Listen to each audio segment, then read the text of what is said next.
دو جہاں کے فریاد رس محمد مصطفیٰ صلی اللہ علیہ وآلہ وسلم نے بہت سارے معجزات دکھائے ہیں۔ ان میں سے ایک معجزہ یہ بھی ہے کہ ایک بار ایک بہت بڑا قافلہ ایک صحرا میں پھنس جاتے ہیں۔ ان کے پاس جو پانی تھا وہ بھی ختم ہو جاتا ہے اور پیاس کی شدت سے وہ موت کے قریب آ پہنچتے ہیں۔ اسی دوران وہاں پر حضرت محمد مصطفیٰ صلی اللہ علیہ وآلہ وسلم نے ان کو اس مصیبت سے کیسے نکالا اور ان پر پانی کیسے مہیا کیا، اور ایک حبشی جو کہ سیاہ رنگ کا تھا اس کو سفید رنگ میں کیسے بدل دیا۔ آج کے ویڈیو اسی معجزہ کے بارے میں ہے۔ امید ہے آپ کو یہ میری ویڈیو پسند آئے گی۔ بسم اللہ الرحمن الرحیم۔ ایک صحرائی قافلہ۔ عرب کے ایک صحرا میں ایک بہت بڑا قافلہ جا رہا تھا کہ اچانک اس قافلہ کا پانی ختم ہو گیا۔ اس قافلہ میں چھوٹے بڑے بوڑھے جوان اور مرد عورتیں سبھی تھے۔ پیاس کے مارے سب کا برا حال تھا اور دور تک پانی کا نشان تک نہ تھا، اور پانی ان کے پاس ایک قطرہ تک باقی نہ رہا تھا۔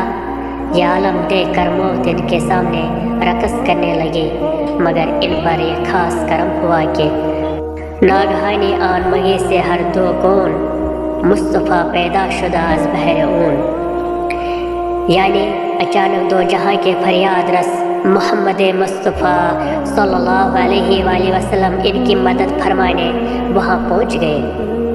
حضور صلی اللہ علیہ وآلہ وسلم کو دیکھ کر سب کی جان میں جان آ گئی اور سب حضور صلی اللہ علیہ وآلہ وسلم کے گرد جمع ہو گئے۔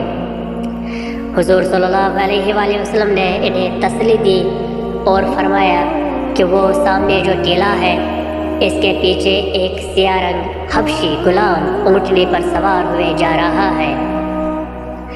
اس کے پاس پانی کا ایک مشکیزہ ہے، اس کو اونٹنی سمیت میرے پاس لے آؤ۔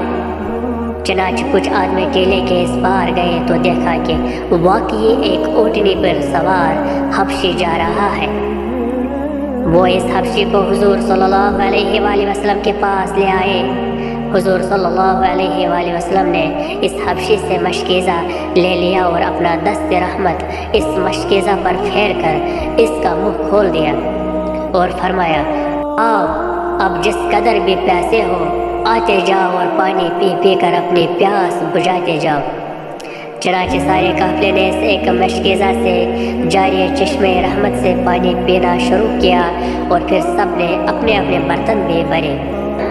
سب کے سب سیراب ہو گئے اور سب برتن بھی پرآب ہو گئے۔ حضور کا یہ معجزہ دیکھ کر وہ حبشی بڑا حیران ہوا اور حضور صلی اللہ علیہ وآلہ وسلم کے دست انور چومنے لگا۔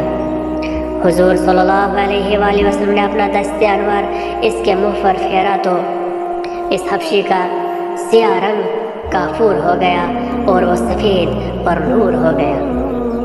پھر اس حبشی نے کلمہ پڑھ کر اپنا دل بھی منور کر لیا، اور مسلمان ہو کر جب وہ اپنے ملک کے پاس پہنچا تو مالک نے پوچھا، تم کون ہو؟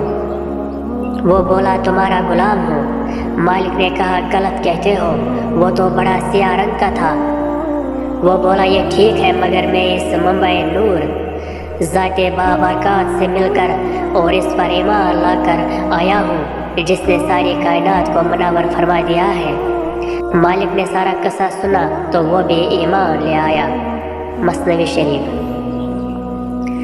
سبق: ہمارے حضور صلی اللہ علیہ وآلہ وسلم باذن اللہ دو جہاں کے فریاد رس ہے اور مصیبت کے وقت مدد فرمانے والے ہیں۔ پھر اگر کوئی شخص یوں کہے کہ حضور صلی اللہ علیہ وآلہ وسلم کسی کی مدد نہیں فرما سکتے اور کسی کی فریاد نہیں سنتے، وہ کس قدر جاہل و بے خبر ہے۔ بس اپنا عقیدہ یہ رکھنا چاہیے کہ فریاد امتی جو کرے حال زار کی، ممکن نہیں کہ خیر و بشر کو خبر نہ ہو۔ ماشاءاللہ۔